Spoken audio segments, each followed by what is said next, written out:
So the reason why I decided to make a video about pet evacuations and emergencies is reading and watching what's going on in Ukraine, where tens of thousands of pet owners in Ukraine had to evacuate. Many of them left with minimal preparations and supplies for themselves and even fewer for their pets. So pets that are evacuating with their owners in Ukraine are freezing, sometimes having no food, no water, along with their owners.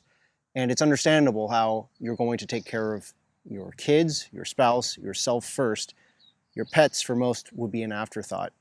But there's no reason not to have the thought now while you can prepare today, while you can buy the items you need.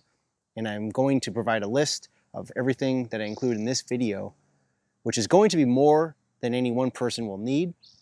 But I've purchased and collected everything that I think might be helpful, might be critical, might be useful. And you can take from this video what suits you. Again, not everything in this video will suit you or be appropriate for your pet. So, 12 items to consider for your dog go bag. And this isn't just for emergencies. This is also for travel. So you have something ready every time you want to take a trip with your pet, and you don't have to go looking around the house and the car and gathering items. It stays ready. And that's the advantage of having a kit that isn't just for an emergency, but of course will be very valuable in an emergency when you don't have the time.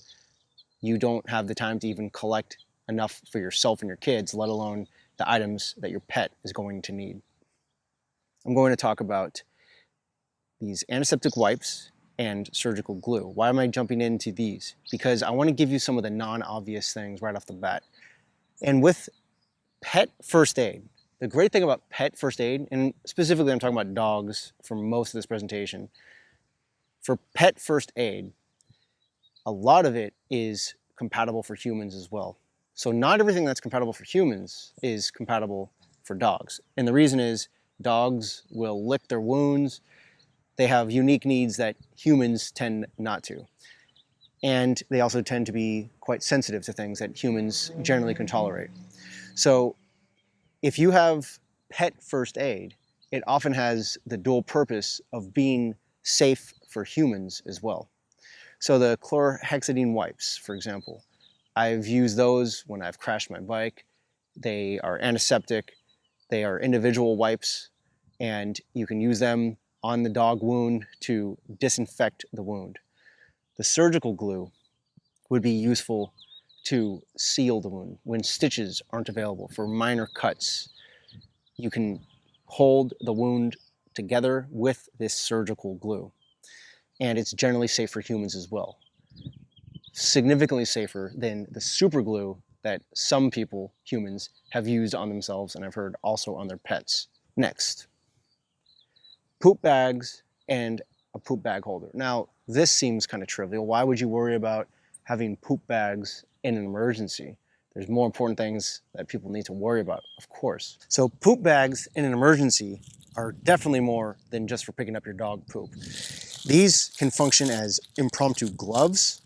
So yes, poop bags, to the extent you can carry them, they're already on your double dog leash or your dog leash, just always something to have. And of course, what's useful for the emergency is also useful for travel. So have the poop bags with you when you travel, and then you don't have to worry about not having the bag when you need it. It stays with the collar or the leash. So this just gives you a glove for things other than poop. Obviously, it has the ability to ration out supplies. If you just want to take some dog treats with you when you're going on a hike, you're trying to reward your dog, or during an emergency, when you have calming treats, as I'll talk about in a moment. These are really useful, and of course, they're disposable. These are biodegradable. Okay, next, dog pads or newspaper. So why would you need that? If you know you're going to be away from the ability for your pet to relieve him or herself, then you need to get your pet somewhere where they can go, whether it's a cat, a dog, whatever animal you're traveling with. But again, mostly talking about dogs here. So the newspaper or the disposable pet pads, if you have access to those, obviously the longer the emergency drags on, the fewer you're gonna have remaining. You're gonna have to find alternatives, but you can line the portable pet crate. You can put a spot on the floor if you're sheltering in place or you're at an emergency camp. But the point is you need to make it so your pet has a place to go. Otherwise, issues can ensue if they're holding it unnaturally long. Cat litter, if that's something you're going to carry, for those of you who have cats, as I show in another video, the cat litter is great for human waste. You can make an impromptu toilet during an emergency when there's no water, no flushing toilets, simply by adding the cat litter to the bucket. Obviously that bucket will be reserved only for that purpose, nothing else. And now you have an ability for humans to relieve themselves. Okay, so surgical gauze. So I'm talking about more first aid here. And if you want to build your own first aid kit, then you need to know what you should have in it. Several of my veterinary friends, as well as my main vet, and these are some of the things that they strongly recommended. I've been carrying these for years because they have dual use. I use them not just for the dog if they need it, but they're great for humans as well. I just emphasize, get it that's pet compatible first, because oftentimes what's compatible for the dog is compatible for the human, but not necessarily if it's compatible for the human, compatible for the dog. So this is gauze that is self-adhering. Obviously, this would hold a bandage in place. I wouldn't wrap the wound directly with this.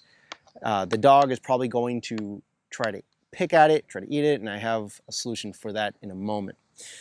But when it comes to building your pet first aid kit, you either need to buy something that's pre-made, which is the easiest way to do it. And you can see here that this is made by Medpacks. It's very compact, and the advantage is you can keep one of these in a pre-packed dog harness. One less thing to find and grab and even think about during an emergency or during a vacation with your pet. It stays packed. Now you have that dual purpose of pet first aid, and you have first aid for you, other humans there. And if the dog is big enough, it's carrying your first aid kit for you. It's a small version of a first aid kit. I recommend a standalone first aid kit, but something like this is certainly better than nothing, and certainly better than what most people carry, which is nothing. So next, pet medication. Now this one should be pretty obvious. If your pet is on meds, especially ones that keep them alive, you want to have extra meds just like you would for yourself in your go bag, duplicates of what you already have in your house, ready to go, unexpired. And that would be in a pill box, so you know what you need all in one place, heads up view, and you give your pet the medication. You don't want to be wondering where your meds are or forgetting them if it's something that keeps your pet alive. Next, medicated antiseptic spray. So here's another example of dual use pet first aid and human. It's medicated spray, so I like this as well as the previous wipes. The wipes actually can remove debris and it's sterile. This is a spray that you'd have to use, a gauze, sterile gauze to clean out, debride the wound, but it works quite well, kind of like a Benadryl, and it works for bug bites, scratches, clipper burns, cuts, kills the germs, protects and heals. It also numbs the pain. So don't give your pet the Bactine. Remember, dogs are very likely to lick their wounds, so these are safe for the dogs, according to the manufacturer and other vets I've spoken with. Also, digestive clay. What is this and why would you want it? Because during an unusual environment, whether it's an emergency or you're just traveling a distance away from your house, there's going to be new things your dog might find to eat, whether they should or not.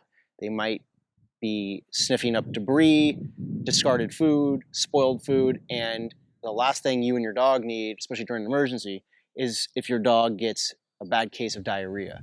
Obviously, you might be in cramped quarters. It might mess up their crate, mess up your car. You want to be able to fix the diarrhea quickly, and this helps to restore the gut flora to the dog. It's digestive clay that removes toxins and heavy metals. It normalizes stool diarrhea, relieves diarrhea, as well as hard stool. It just brings balance to their gut. And we all know that dogs tend to eat things that they shouldn't and experience the consequences. And they don't need to tell you what the consequences are. They're pretty self-apparent. Next, the liquid bandage spray. That works in conjunction with the spray antiseptic. It is a liquid bandage, because the bandage most likely is not going to stay on. If you wrap it with gauze, they're going to pick at it, but the liquid bandage provides a protective coat over the wound, and it works on humans. I've used it on myself, and it does help. And then Paw Relief Ointment. So this stuff is great. This Mushers formula, I use it on my dogs before we run.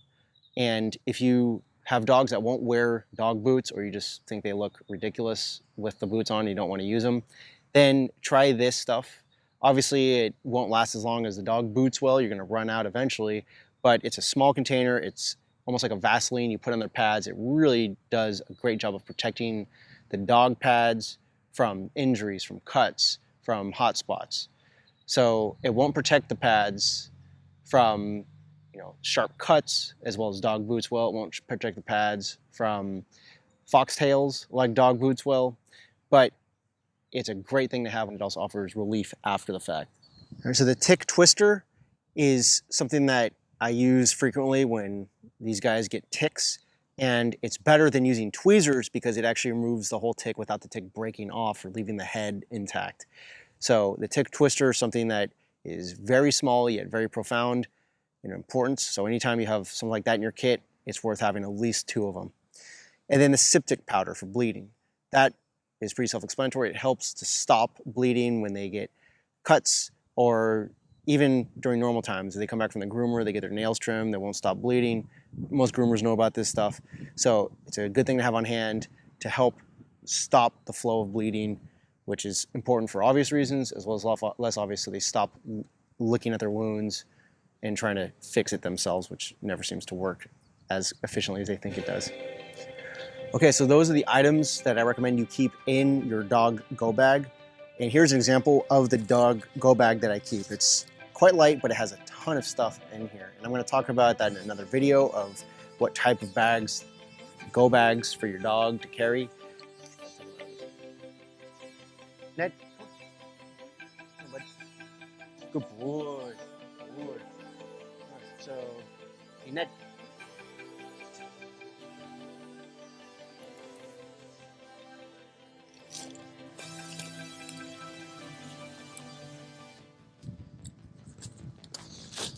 Okay, so you see here, you want to try to keep both sides balanced, but your dog can carry first aid, food, a water bowl, a toy, some calming treats, all in one pack. And now I have my hands free to deal with the things that I need to deal with, to carry the items for me.